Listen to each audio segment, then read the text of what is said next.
everyone! So it's a Saturday morning and we're figuring out our new thing here. Our new, what do you call this? Is this an appliance?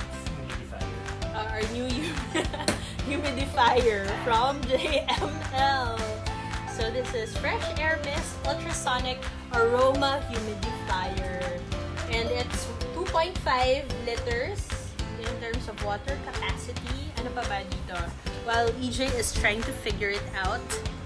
So it says ultrasonic cooling mist. It has a large water capacity. Auto shut off, essential oil tray. Oh, pwede pala lagyan ng essential oil. And it has a multicolored LED. I wonder what that is. So this produces fast, even, and fine mist, helping to return essential moisture to dry air for better breathing and comfortable sleep. Nako, para kailangan ko to. Because lagi akong near-rhinitis. So, baka makatulong to. So, JML Air Fresh Mist Ultrasonic Humidifier is a humanized design.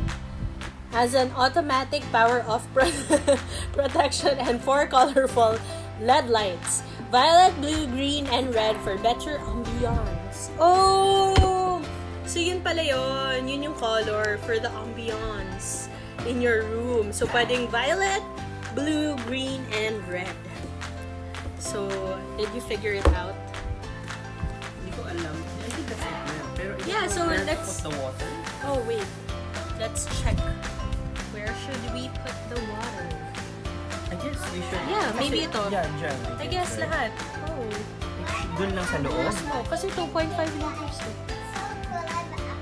Jika, you try to get water for us, please. Dito lang sa loob. Let's see. Let us look at the instruction manual. Like, if it goes here, is that okay? Ay, yun nga. Yeah, yun nga. You know, ensure the machine is unplugged. Take off the upper water tank.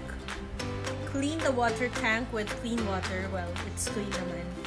Pour out the dirty water out of the humidifier. Okay, so I guess we will have to remove this entire thing and pour water. Wait, can we use my oils?